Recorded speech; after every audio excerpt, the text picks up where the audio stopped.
Welcome to Midlife Matters. I'm Marie, and each week I'm joined by my friends Julie and Mindy to talk about all the topics keeping women in the middle years up at night. Today we're talking about celebrating joy in the lives of other people and practicing thankfulness.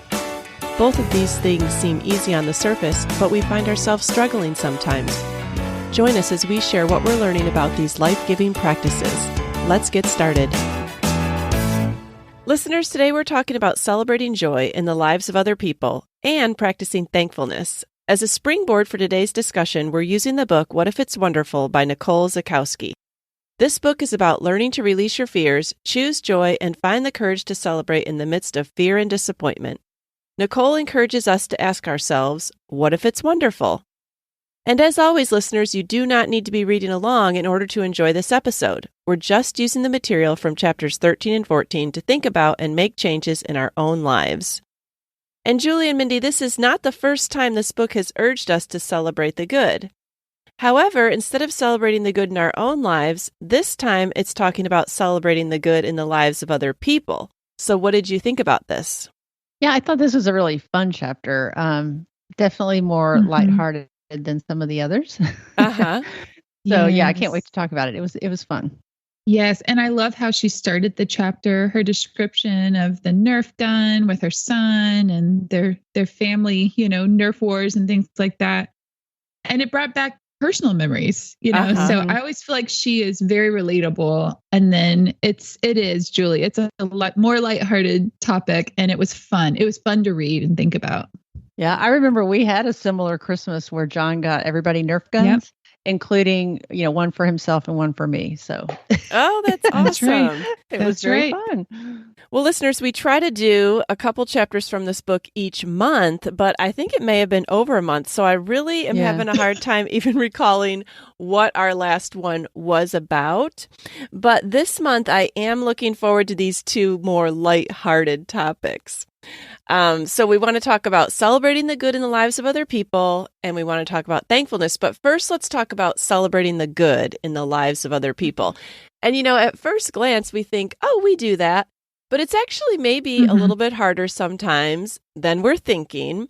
So we wanted to think about what opportunities do we have to love our family members or people in our community by celebrating what they love? Like, what opportunities have you guys seen in your lives that this has come up? Things that came to mind for me were with my kids.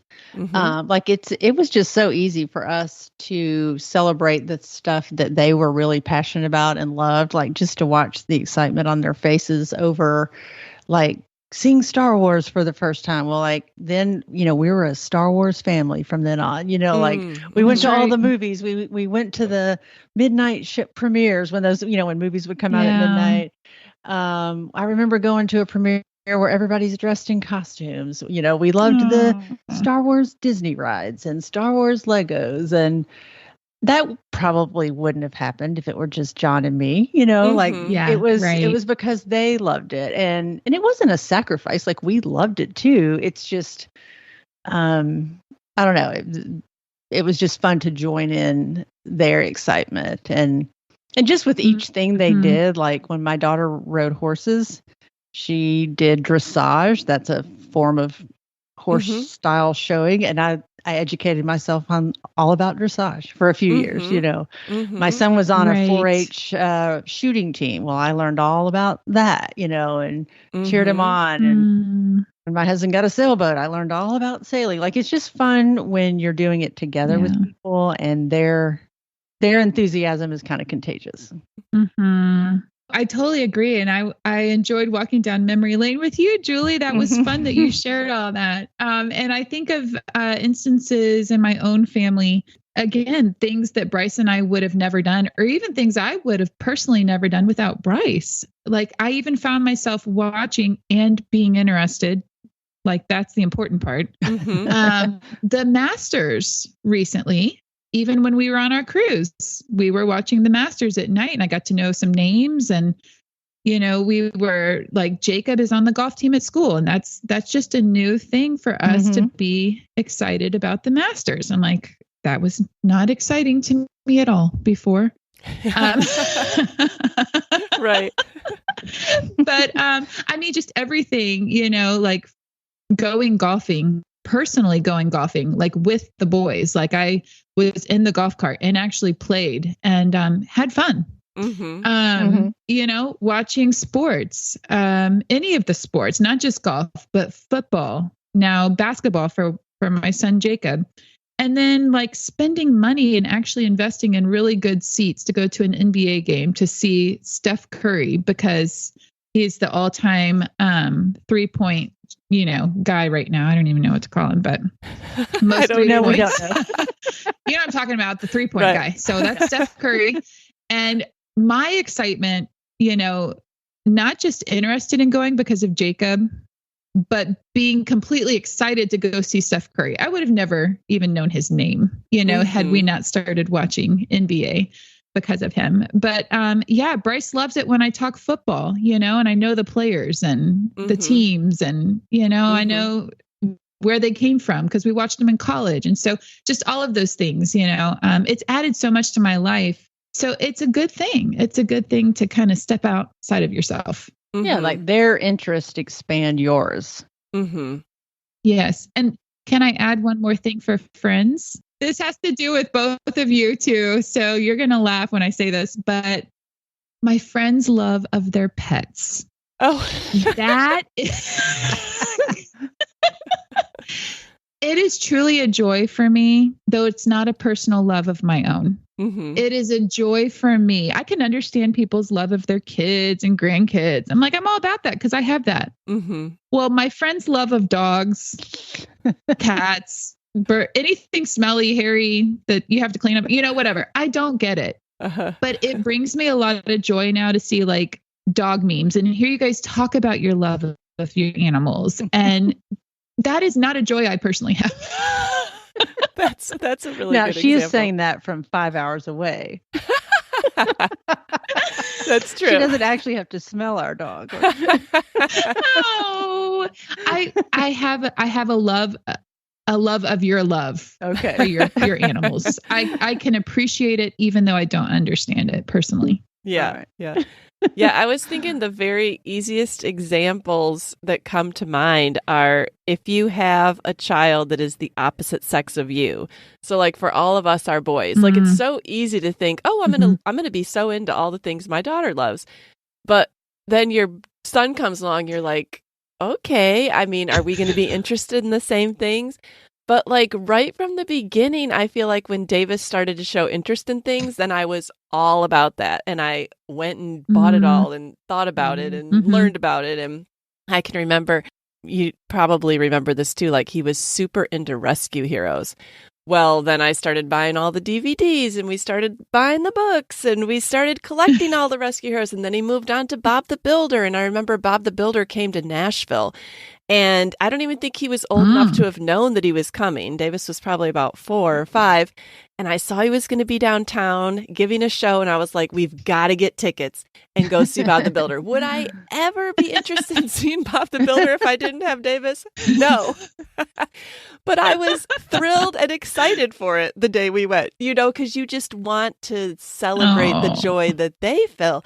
And I feel like it's that way over and over again with boys, like whatever they're interested in. I can remember when when I went to my very first football game, let's see, I think Isaac wanted to go for his birthday to Cleveland, and then Davis came, and Davis also brought a friend, and we all flew up together. And this was my very first professional football game ever. I never even picked, I don't even really know all the rules to football.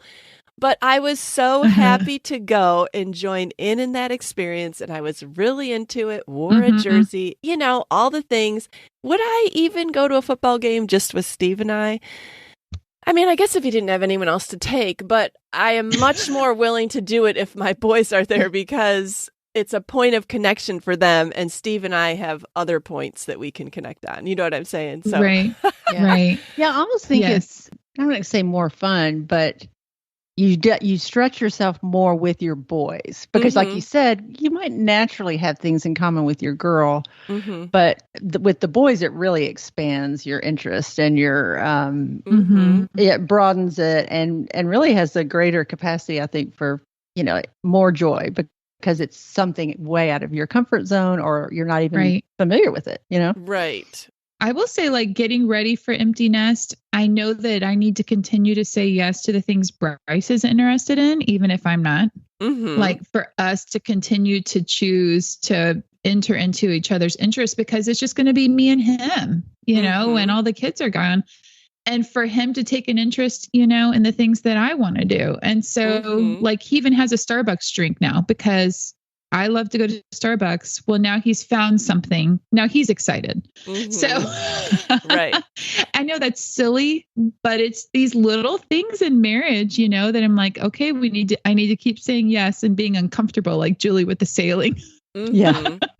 Yeah, like Steve and I are learning to play pickleball. I mean, we already know the rules and he's much better than I am, but I've been running a court the past few Friday nights and we go down and play and I know that I'm not a challenging partner against him. Like, I know that he doesn't find me that I'm improving his skills, but he's improving my skills. Right. And I feel like it's a way that we are investing in our relationship because eventually I'm going to get better now and I'll be more fun to play with, and I already have improved. Yes. But, that's sometimes what you have to do is you have to like get interested in what the other person is interested in. Yes. Yeah. I think I'm going to be taking golf lessons here soon. Okay. Yes, that's great. I was going to share this other thing of invitations that we have to love our family members or people in our community. So when Steve and I started dating, I worked at the front desk of my dorm. And so I would just have to like hand out packages or mail to people. And they got the Wall Street Journal at the desk every day. And so I would have like a 2 or 3 hour shift. So there's no phones then. So you could do homework, but I also started reading the Wall Street Journal because I knew that Steve was interested in things in that. And I thought, well, then we'll have something more to talk about. And I became much more interested in politics and stuff like that just through wanting to talk about those things with him. And that has happened to me over even now, like just the other night, the boys were over and I was like, what podcast are you guys listening to now? What are you into? Because if it's something that I feel like I can listen to and find out about, well, then I'm going to take the time to do that. Yeah, it doesn't change as they get older. I agree. Like even now that they're older, like podcasts they listen to, not so much music, but podcasts or TV shows or even their jobs. One of my sons has a kind of an interesting job, and I've learned so much about it. And I'm always asking questions like, how does this work? And it's just fun to, he's of course very enthusiastic to share with me and it's fun to learn. Yeah. So I guess all that to say is we have lots of opportunities to celebrate what other people love. We probably will need to start investigating how we can celebrate people outside of our family. It's just that for so long, we've had so much to do with our families. Yeah. All right. Well, let's talk about how loving people sometimes means allowing our lives to be interrupted by other people's mourning or rejoicing. And how does this look in your life? And I do think that in this age of just constant busyness and constant connection, like people are so constantly connected to their jobs and to everything that's going on, I think that sometimes acknowledging the fact that allowing our schedules to be interrupted is a form of love. It is. Yeah.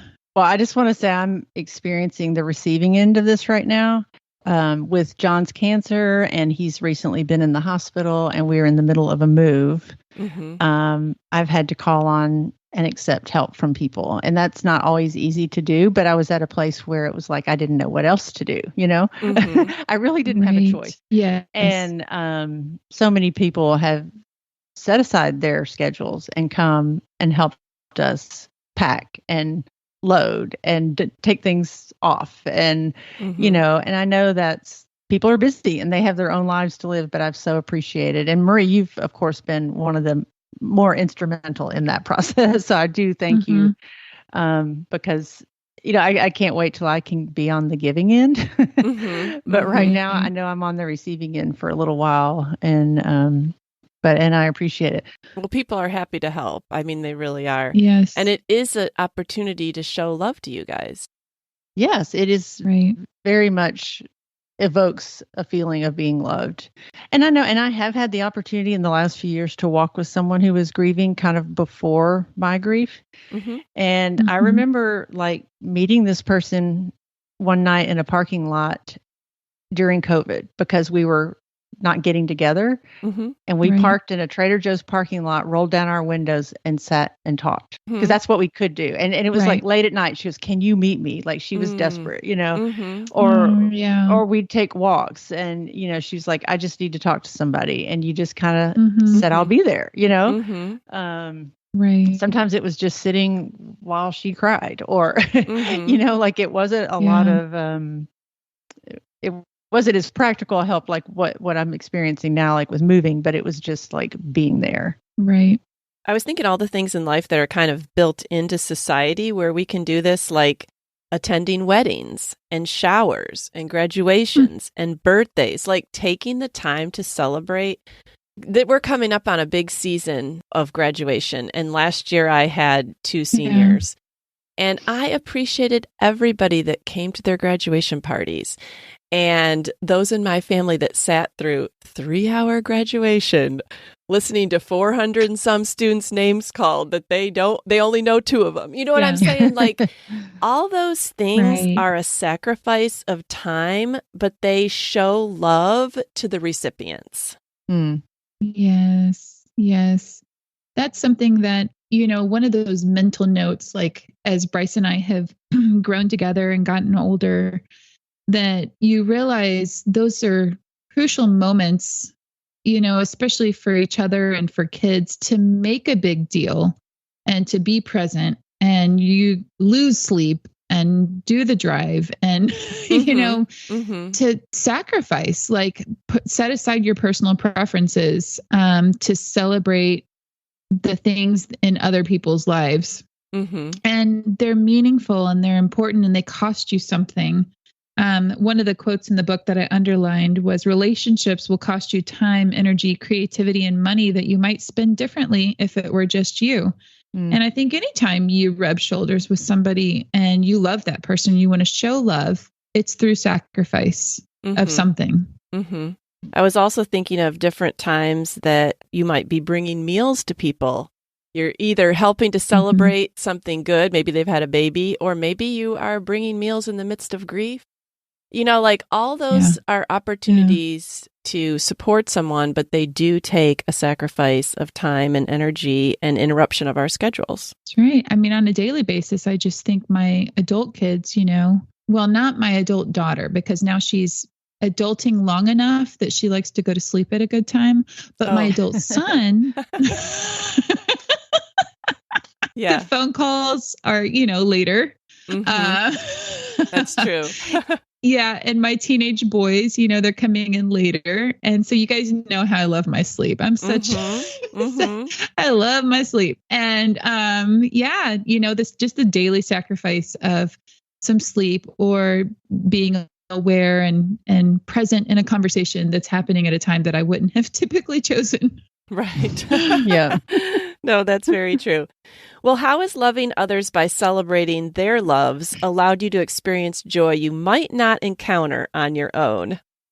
And I just experienced this last week. So we've lived in Nashville for, 20 years. And the only time I had gone down to the Wild Horse Saloon was when I was visiting before we even moved to Nashville. Like we would sometimes come on vacation and, it's kind of a touristy place. And I remember going, but then I hadn't really gone since we've lived here. So my 2 college girls were home and one of them had brought a friend and all 3 girls wanted to go downtown.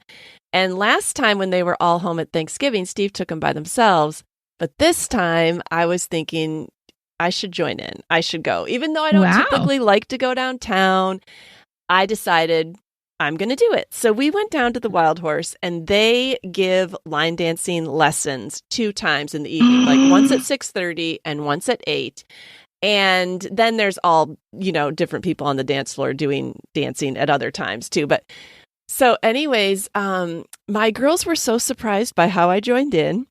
And we had such a great time. We did the lesson, then we danced, and we just had a really great time. We had a fun time down there. And it was something that I really enjoyed. I even said to Steve, why don't we ever do stuff like this?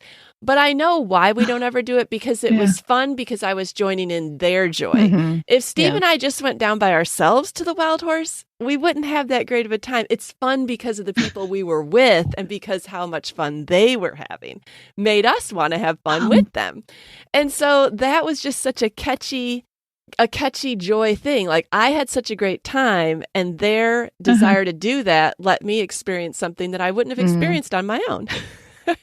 Now I want to come to Nashville and visit you girls and go. And I want to take the lesson. Like, you have to come with me. You got to take me there. Yes. Well, Mindy, if you were willing to do it, I would go down with you too. Yes.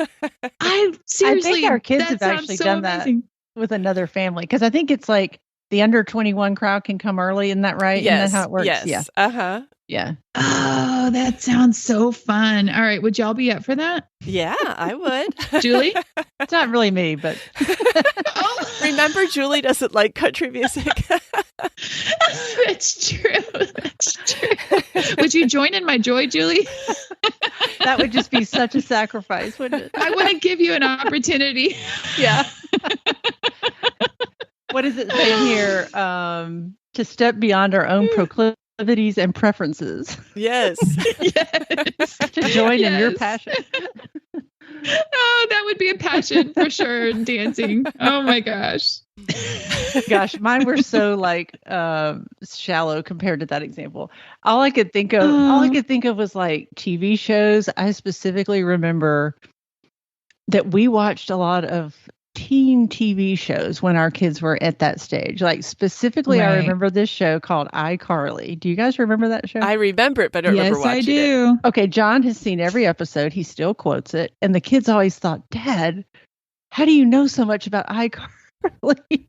But he would watch it with them, and then he would find himself, catching it when they weren't around. And I just think that's funny because we've never turned the Disney Channel on again in the last 8 to 10 years.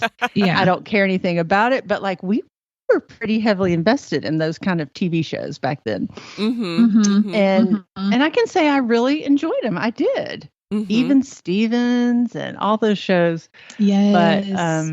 But once they're not interested, all that just went away, Yeah, not many adults are going to be watching the Disney Channel on their own. No, but I can honestly say I enjoyed it when they did. Mm-hmm. Mm-hmm. Yes. Yeah, we still sing, there's certain VeggieTales songs that we sing with Abby and Grant because that was kind of their era.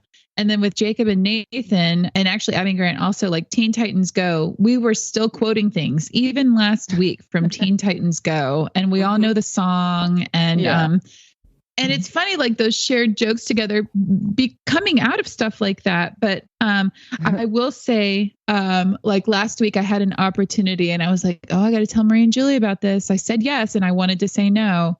But we were at a private island. And I knew Bryce was kind of interested in playing sand volleyball. Like our boys had been playing. And so we were at the beach, or we were watching them play.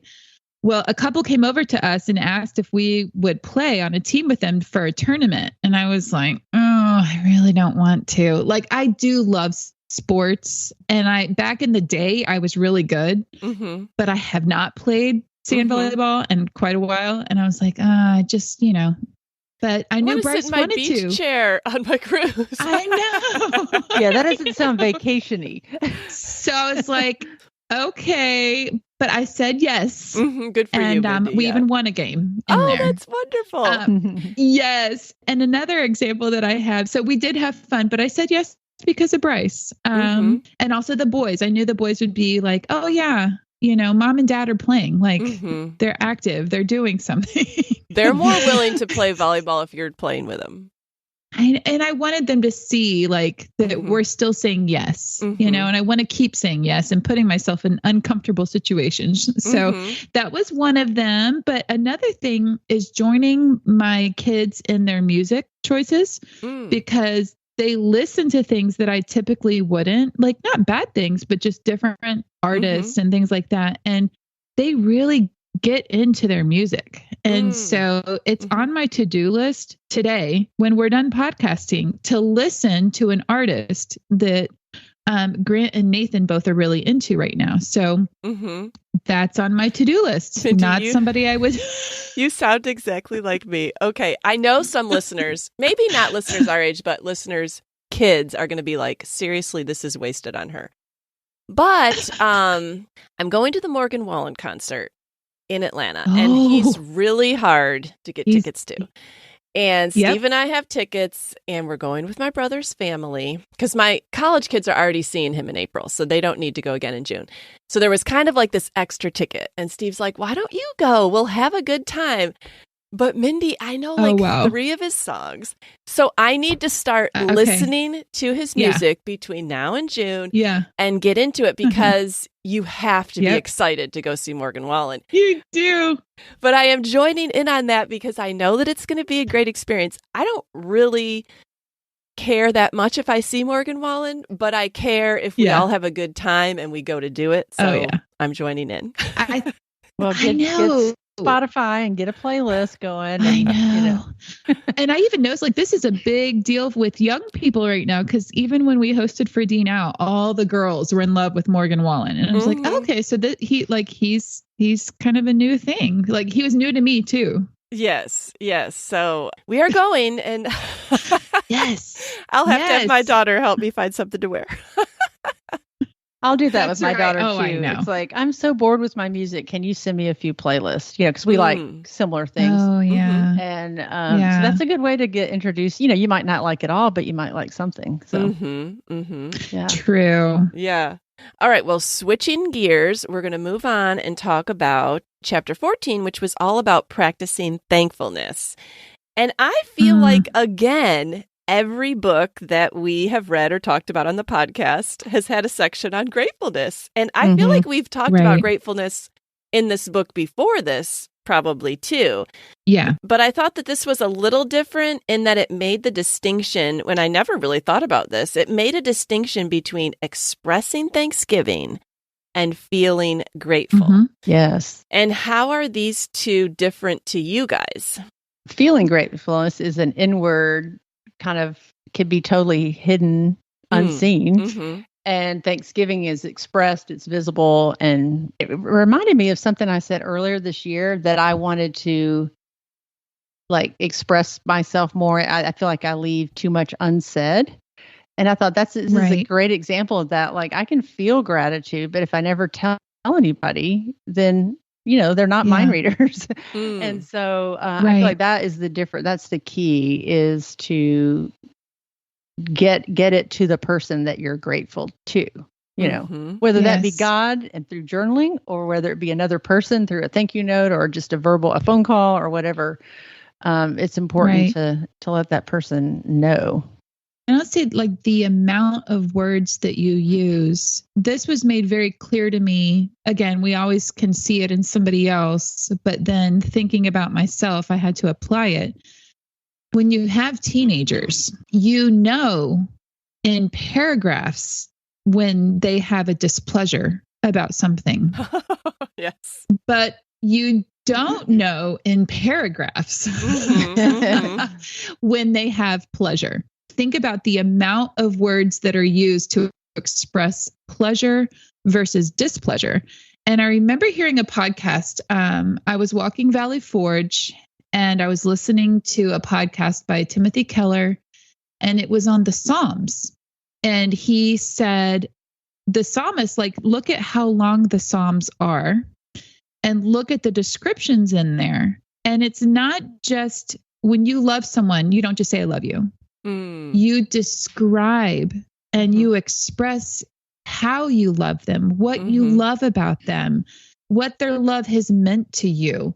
You look at the Song of Psalms and he doesn't just say, I love you, or she doesn't just say, I like this. It's expressed with descriptions and adjectives, and you go into detail and you make lists.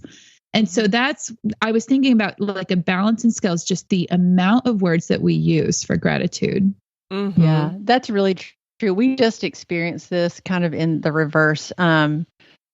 My husband had done something for somebody that was a generous thing, and we got a thank you note for it. And it was like a 2-page card. And it was, why this person had struggled in this area, like fearful about something financial, and how it met that need, and why, and how the Lord had worked, and how the Lord had showed her, I'm always taken care of. And then how this had met that need. Like, it was very specific and very personal. And I don't know, I kept it. I mean, I keep a lot of thank you notes, but I kept it as an example for me, like what people need to hear, like the specifics. Yes. It was perfect. And I got it. Like, when I was reading this chapter, I thought, gosh, this is the perfect example of that. Because it meant so much, other than just thank you for your gift or whatever, Right. Yes. And isn't that just what we try to teach our kids? Like when you said, thank you for your gift, I can remember so many times. All right, let's sit down and write your thank you notes. Well, what do I say? Thank you for the new doll. Or the new computer, or whatever age they are. I feel like I was practically writing their thank you notes until they graduated from high school. Thank you for the new X. All right, it's got to be at least 3 sentences. Can you say something nice about how you like it, or what it's done for you, or anything like that? Right. Like, try to think of something specific about the gift. Okay, now try to say like, oh, I hope I see you soon, or it meant a lot that you came to my party, or like something personal. Like, I can just remember trying to, tell them how to write a thank you note. And that's just what you're describing, Julie. Yeah, I was like, this is the model thank you note here, Yes. And she has moved beyond the 3-sentence template. Oh, definitely. Absolutely. That takes practice, though. It really does. To spend time enough to realize the specifics, it's a practice. It can be learned. It takes time. Right. Yeah. I did want to mention just the example in the book, because I loved it, from scripture. She told the story of Jesus healing the 10 lepers and how they all were healed and grateful and went and celebrated, but only one, the Samaritan, came back to Jesus and thanked him and praised him for it. And I loved what she said at the end. She said, Jesus asked the one that came back, he said, but weren't all 10 of you healed? Kind of like, where's everybody else? And returning to the Samaritan, he said, your faith has healed and saved you. The 10 lepers' obedience has cured them physically, but the Samaritan's faith has made him well in body and soul. That giving glory to God has made him whole and took his healing beyond the boundaries of his body to include a spiritual healing. And I thought that was just so wonderful. Like, he got more than just the physical healing. Like, he got a relationship with Jesus out of the gratitude. Like, it deepened that connection. And I think that's what gratitude does. It deepens our connection to the source of our gratitude. Yeah, I love that. And she asked us to think about whether we think we would be one of the 9 or the one that came back. And I think our first instinct is, well, of course I would be the one that came back. But more often than not, we would probably be one of the 9, because it falls into the feeling grateful. Like, these people felt grateful, right? But they didn't express it. And that is the key difference that we're kind of talking about in this chapter. Well, and don't we think, because with God, he knows our thoughts and our hearts and our minds before we even say it, that the feeling is good enough even for him? But I think she's trying to point out that no, it's not. Like, and that expressing it is good for us too. Like, he wants to hear it, but it's good for us too. Well, I think we don't realize how important it is. I know for most of my life, I didn't realize that it was important to spend time on it and to regurgitate it, like to go back and remember what God did in that situation and how he worked it out and what he saved me from and how my life could have been different had he not worked that out. And feeling more and more gratitude as I thought about it again. But I think we don't think it's important because it's not a problem. It's like, oh, well, the problem's solved. It's time to move on. What's the next problem to solve? And I think so often we move from problem to problem to problem. And it takes time to do the physical action of coming to Jesus and then verbally saying thank you. And I thought of the hymn, Count Your Blessings, name them one by one. And I went and looked at the lyrics yesterday, and it's amazing because it's in the midst of a problem. The songwriter is counting their blessings. It's in the midst of turmoil. It's in the midst of difficulty, but it's them choosing to look for the things that God is doing in that time and spend time naming them one by one. And again, it brought me back to the Psalms. I start every day in the Psalms now because they're long and they're beautiful, and it's difficulty and it's hardship, and it's praising the Lord for his presence when everything else is missing and hurting and painful. When other people let you down, you know, it counts it's specific, and it's his character and it's his actions. And it gets me in a right mind. Yeah. One of her questions was, what are some ways thankfulness has shaped your well-being? And I was trying to think, that's kind of a hard question. But then I read this sentence. It says, Thanksgiving broadens our vision to see more possibilities. What a difference it would make if, when confronted with obstacles, you and I were more inclined to consider what is possible instead of being encumbered by the problem.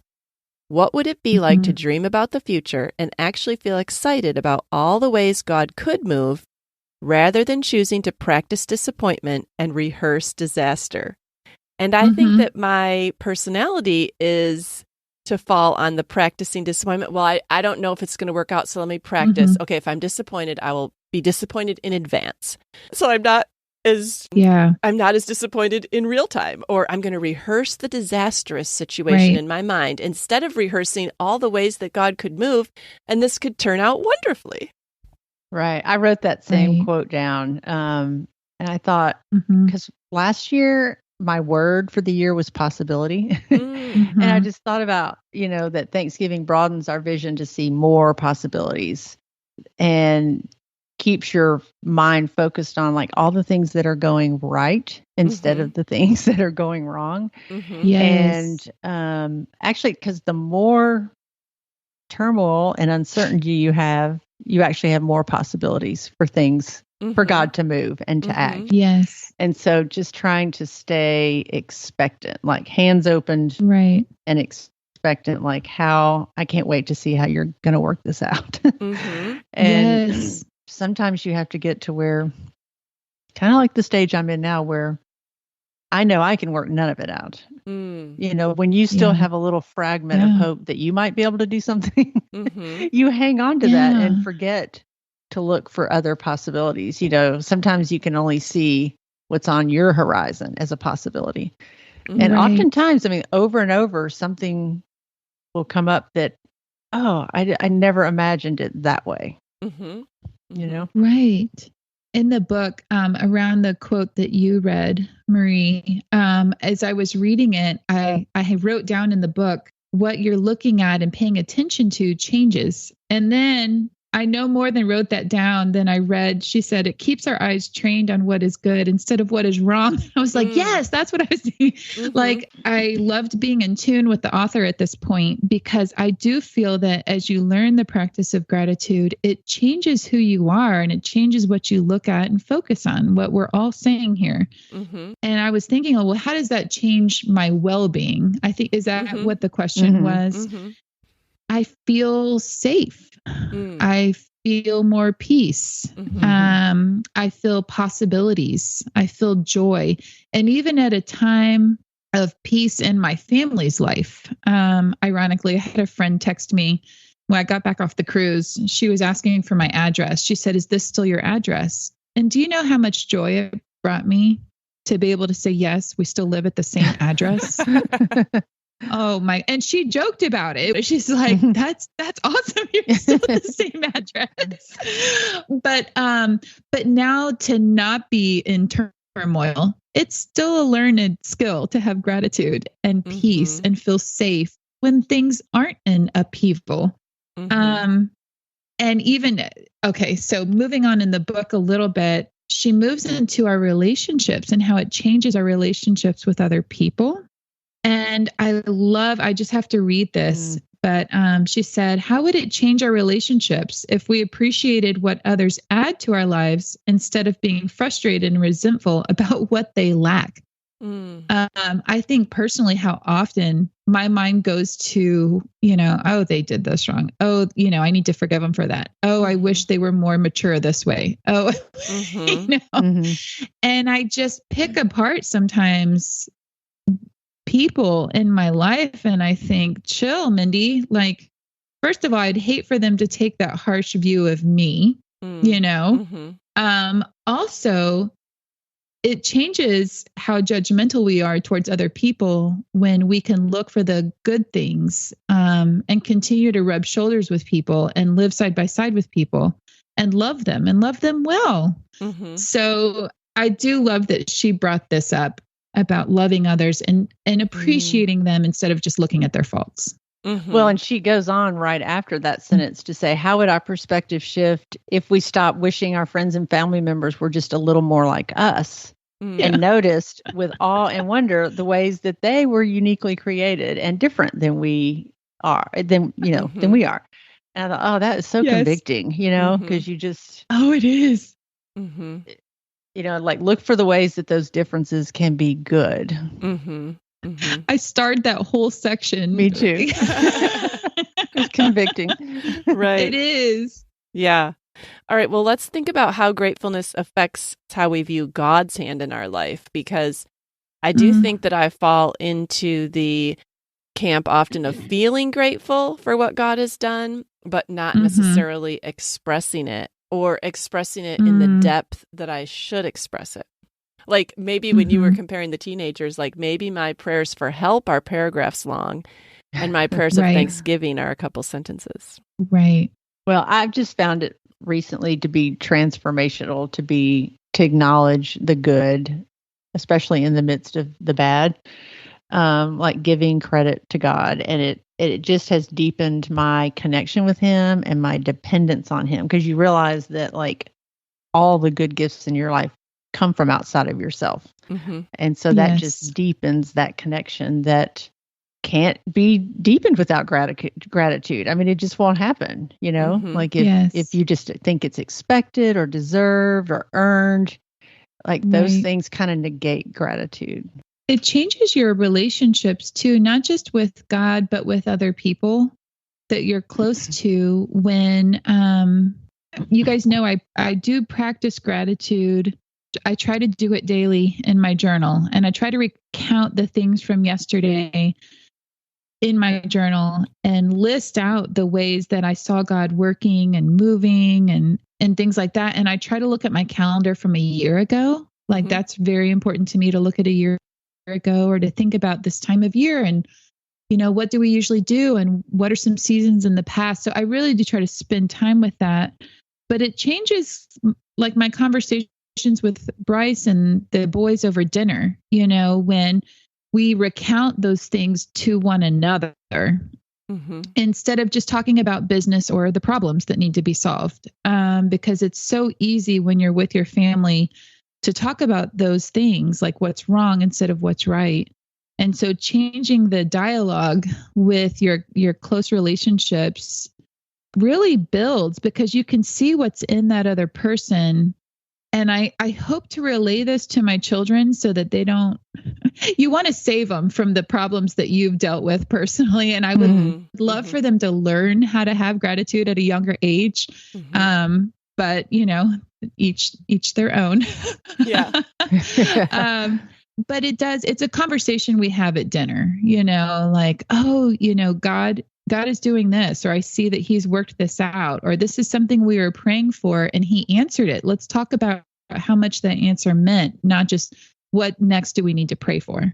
Yeah. Right. And I do think when you are more grateful and you are expressing it does, like expressing it to the Lord, it does tend to make you focus on expressing it to other people and letting people know what you're grateful for. And I've just really seen this in John. I mean, he's always been a grateful person, but it has drastically changed since he's got sick. Like he's very much expresses it more. And a couple of weeks ago, we were out doing something and this lady was helping us, and I had kind of walked away, and apparently John had told her, "You're doing a really great job today." And I walked back in. I think then John had walked out, and she said, "You have the sweetest husband. Like he just told me I was doing a really great job today." And she teared up. And she goes, I don't ever hear those words from people. Oh. You know, and I just thought, you never know like what maybe a boss had just said to her or what a client had said, or I was just like, oh my gosh, like I started to tear up. You know, and he hadn't done anything. I mean, those were very simple words. You're doing a great job today, you know. And I've heard him on the phone tell people that, like customer sales reps that I have zero patience with. You know, like he'll tell them, "You're doing a great job," and or like, "You've been more helpful than any other rep I've ever talked to." You know, that's nice. And you can just hear it in their voice, like it just changes their attitude. So I do think that gratitude, a deep sense of gratitude, kind of spills out everywhere. Yeah. Oh, that's beautiful. Well, what are some ways that we can keep the thank you notes in our own life? That's what the chapter was called, keeping the thank you notes. So what are some ways that we can practice keeping those in our own lives? I like your journaling. Oh, yes. Yes. And I wanted to say, like, one of the things she said is keeping the thank you notes is a phrase that it's a cue for us to remember the truth. And I think that is the crucial element to this whole chapter. It's remembering the truth and talking about the truth. And the truth is a person, and it's Jesus Christ. And it's our relationship with him if you have one. And so to be able to remember the truth, and that's with him, that's talking to yourself, how you feel about yourself.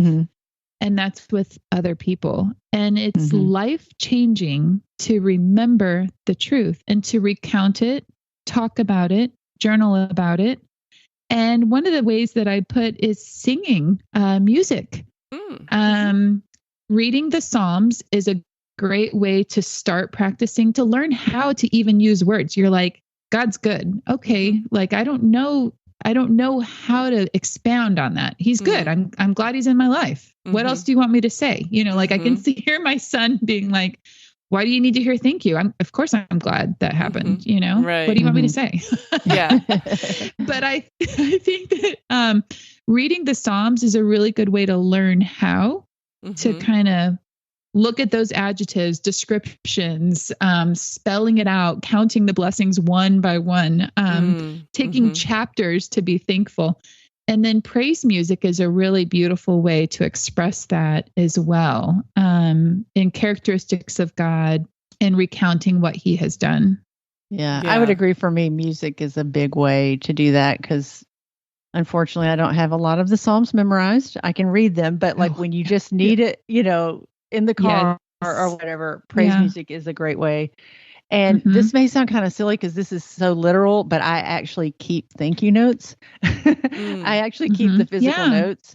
And John does too. He has a whole file of like patient thank you notes through the years. And you know, like every once in a while we'll be looking for something and just read through those. And it just does remind you of a lot of truth, like your significance, not like significance, I don't know, as a person, but like in your job, in the world, like what you've contributed, like it is meaningful. And like that thank you note we got from our friend for that, you know, recently, like I'm going to keep that because it's very meaningful. Yeah, it says, there's a quote in the book that says, actually speaking out thankfulness in our everyday conversations with ourselves and others makes an important difference in our ability to experience gratitude's full effects. It's real easy to just dwell on the negative and even speak those things over and over in our mind instead of speaking the gratitude to ourselves. Oh my goodness. Yeah, because remember from the book we did by Julie Gordon, She said the negative things are more sticky in our brains. Like the good things don't stick as long. So we have to hear them more and speak them more. And I thought about her when I thought creating new neural pathways. That's what it's like to learn to be a grateful person. It is a new neural pathway. And I know my negative thinking completely changed as I learned how to practice and spend time on it. And it was like, no, don't let it go yet. Like, don't go to the problem. Stay at the grateful. I mean, we still, you have daily interruptions and problems to deal with, but it's life changing to add gratitude in there. And the perspective shift changes is really life giving. Well, I've enjoyed this conversation with you guys. These chapters were good reminders for me of celebrating other people and then also practicing gratefulness. Listeners, we'd love to hear from you, whether or not you're reading the book. If you're reading the book, we'd love to hear from you. Or if you're just listening to the episodes on it and you've gotten something out of it, you can find us on Instagram at Midlife Matters Podcast, or you can email us at midlifematterspodcast@gmail.com. But before we go, we want to do I'm a Fan. Mindy, what are you a fan of this week?